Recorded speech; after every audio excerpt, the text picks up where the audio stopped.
पति, पत्नी और नौकरानी। शीतल और अभिमन्यु की शादी को 5 साल हो चुके थे, लेकिन अभी तक उनका कोई बच्चा नहीं हुआ था।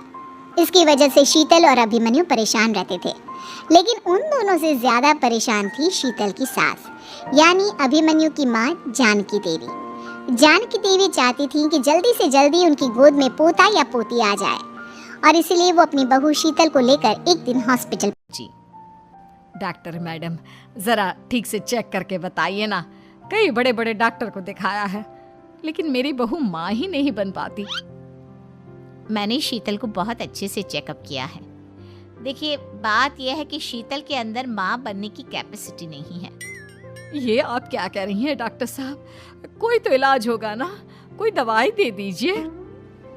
देखिए, कुछ प्रॉब्लम ऐसी होती है जिनका कोई ट्रीटमेंट नहीं होता। आई एम सॉरी टू से, लेकिन शीतल कभी माँ नहीं बन सकती, क्योंकि उसके यूट्रस में अंदर से ही कुछ प्रॉब्लम है। अरे कहाँ लेकर जाती? डॉक्टर मैडम के पास ले गई थी, लेकिन तेरी बीवी तो कभी माँ बन ही नहीं सकती।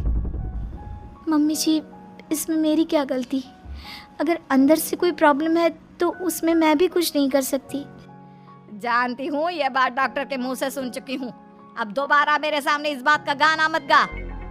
अरे माँ, परेशान होने की जरूरत नहीं है, हम सोचते हैं ना कुछ।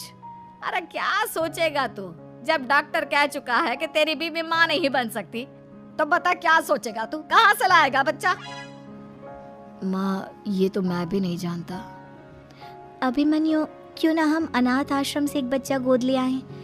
क्या फर्क पड़ता है बच्चा हमारा हो या गोद लिया हुआ? हाय, बड़ी बातें बनाने वाली, क्या फर्क पड़ता है? अरे क्यों फर्क नहीं पड़ता? मुझे इस वंश को आगे बढ़ाने के लिए मेरे बेटे का खून चाहिए, किसी दूसरे का नहीं। लेकिन माँ, आप जानती हैं कि ये अब पॉसिबल नहीं है। मैं कुछ नहीं जानती। मैं किसी पराये की औलाद को इस घर में अपना पोता या पोती बन के बढ़ता हुआ नहीं देख सकती। मेरा वंश मेरे बेटे के खून से ही आगे बढ़ेगा। लेकिन मम्मी जी, ऐसा कैसे हो पाएगा? आप अच्छी तरह जानती हैं ना, मेरा और अभिमन्यु का बच्चा नहीं हो सकता। तो मैं अपने बेटे की दूसरी शादी करवाऊंगी, और अपनी दूसरी बीवी से ये मुझे बच्चा पैदा करके देगा। ये आप क्या कह रही हैं माँ? मैं किसी और से शादी नहीं करने वाला। मेरे रहते हुए आप अभिमन्यु की शादी किसी और से करवाएंगी? मम्मी जी, आप ऐसा कैसे कर सकती हैं? तू बस देखती जा बहू, मैं ऐसा कैसे कर सकती हूँ। मैंने तेरे लिए लड़की ढूंढ ली है। माँ, मैं आपको कितनी बार समझाऊं, मुझे किसी से शादी नहीं करनी है। पहले मेरी बात सुन। ये जो चमेली है ना, हमारे घर में काम करने आती है, वो तुझसे शादी करने के लिए तैयार है। मम्मी जी, आप अभिमन्यु की शादी एक नौकरानी के साथ करवाएंगी? वो इसलिए क्योंकि चमेली दिखने में बहुत खूबसूरत है, बच्चा भी सुंदर ही होगा। मम्मी जी, लेकिन एक बच्चे के लिए अपने बेटे की शादी नौकरानी के साथ करवाना, क्या ये सही है? अगर अभिमन्यु ने शादी नहीं की ना, तो मैं अपनी जान दे दूंगी। अब देख लो, अगर तुम्हें अपनी माँ की जान प्यारी है तो तुम्हें इस नौकरानी के साथ शादी करनी ही होगी। इस तरह जानकी देवी अपने बेटे अभिमन्यु की शादी नौकरानी चमेली के साथ करवा देती है। कुछ दिनों के बाद नौकरानी से मालकिन बन के तो मजा आ गया। अब तो मैं इस घर की मालकिन हूँ। देखो, अपने आपको ज्यादा मालकिन समझने की कोशिश मत करो। एक बार तुम्हारा और अभिमन्यु का बच्चा इस दुनिया में आ जाए, उसके बाद तुम इस घर से हमेशा के लिए चली जाना। अरे जाओ जाओ, किसी और के आगे बातें बनाना। एक बच्चा तो पैदा नहीं कर सकी। बढ़िया आई, जाओ जाकर मेरे लिए कॉफी बना कर लाओ। नौकरानी मैं हूँ या तुम? मम्मी जी, देखिए ना शीतल मुझसे किस तरह से बात कर रही है। शीतल, तुम्हें पता है ना चमेली प्रेग्नेंट है, मेरे बेटे के बच्चे की माँ बनने वाली है। वो जैसा कहती है वैसा करो। लेकिन मम्मी जी, वो मुझे नौकरों की तरह ट्रीट कर रही है। अरे तो करेगी ना, वैसे भी बहू तुम हो किस काम की? एक बच्चा तो पैदा नहीं कर सकती। जाओ अब घर के सारे काम करो और चमेली को आराम करने दो। थैंक यू मम्मी जी, भगवान आपका भला करे। आप नहीं होती तो मैं नौकरानी से महारानी कैसे बनती? देखो, तुम्हें जो चाहिए सब मिलेगा। खूब खाओ पियो, मजे की जिंदगी जियो, लेकिन बस मुझे एक बच्चा पैदा करके दे दो।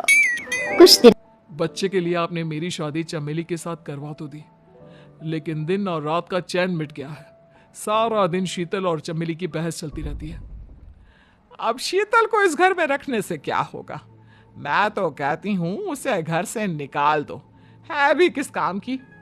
मैं ऐसा नहीं कर सकता माँ, वो मेरी पत्नी है, उससे बहुत प्यार करता हूं मैं। तुम्हारी पत्नी चमेली है, चमेली, उससे प्यार करो।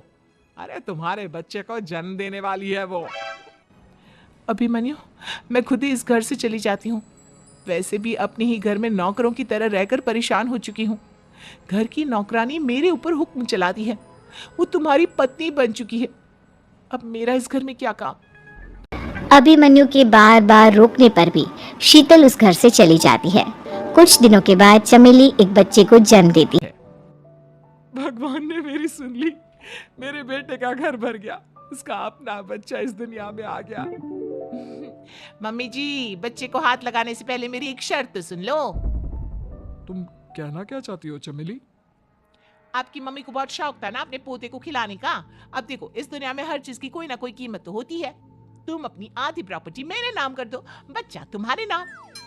अरे लेकिन मैंने अपने बेटे से तुम्हारी शादी करवाई है, अब ये सौदेबाजी कहाँ से आ गई?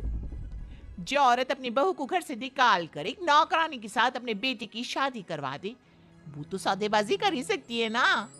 उसका कैसे भरोसा कर सकते हैं? मुझे बस आप लोगों की प्रॉपर्टी चाहिए, उसके बाद ही बच्चे को आप हाथ लगा सकते हैं। मैंने कहा था ना मम्मी, आप गलत कर रही हैं। देखिए, उसका नतीजा आपके सामने है। जब शीतल को पता चलता है कि अभिमन्यु और चमेली का बच्चा दुनिया में आ गया है, तो वो अपने घर पहुंचती है। अभिमन्यु, कहाँ है आपका बच्चा? क्या मैं उसे देख सकती हूँ? कुछ भी मत पूछो शीतल, माँ की हुई एक गलती हम लोगों पर भारी पड़ रही है। वो नौकरानी अपनी औकात पर आ गई है और अब हमसे अपनी आधी प्रॉपर्टी मांग रही है, वो भी बच्चे के बदले में। एक बात कहूँ अभिमन्यु, आप उसे कुछ भी देने से मना कर दो। अरे कैसी बात कर रही हो? मेरे बेटे की औलाद है उसके पास, ऐसे कैसे मना कर दे? मम्मी जी, वो अभिमन्यु का बच्चा नहीं है, वो चमेली और उसके बॉयफ्रेंड का बच्चा है। ये तुम क्या कह रही हो शीतल? ये देखिए वीडियो, चमेली और उसका बॉयफ्रेंड आपस में बातें कर रहे हैं कि उन दोनों ने मिलकर आपको बेवकूफ़ बनाया है और अब इस बच्चे के बदले आपसे प्रॉपर्टी भी हड़प लेंगे। हे भगवान, ये मुझसे क्या हो गया? ना तो बच्चा मिला और अपने बेटे की नौकरानी के साथ शादी करवा दी सो अलग। अब क्या होगा? मुझे माफ कर दो शीतल, मेरी वजह से तुम्हें बहुत तकलीफ हुई है। अभिमन्यु, मैंने कहा ना, उस नौकरानी को उसके बच्चे सहित इस घर से बाहर निकाल दो। लगता है मेरे अभिमन्यु का बाप बनने का सपना अधूरा ही रह जाएगा। अभिमन्यु, अपनी मम्मी से कहो कि परेशान ना हो। आपको याद है एक बार हम एक IVF सेंटर गए थे, मैंने फिर से वहाँ जाकर बात की थी और आपको पता है इस बार मैं प्रेग्नेंट हूँ, क्योंकि हमने वहाँ पर प्रोसीजर करवाया था जिसकी वजह से मैं प्रेग्नेंट हो गई थी और इस बात का पता मुझे बस कुछ महीने पहले ही लगा है। हमारा बच्चा इस दुनिया में आने वाला है अभिमन्यु। मुझे माफ कर दो शीतल बहू, मुझसे बहुत बड़ी गलती हो गई। कोई बात नहीं माँ, लेकिन अब हमें उस धोखेबाज नौकरानी को इस घर से बाहर निकालना है और इस घर की माँ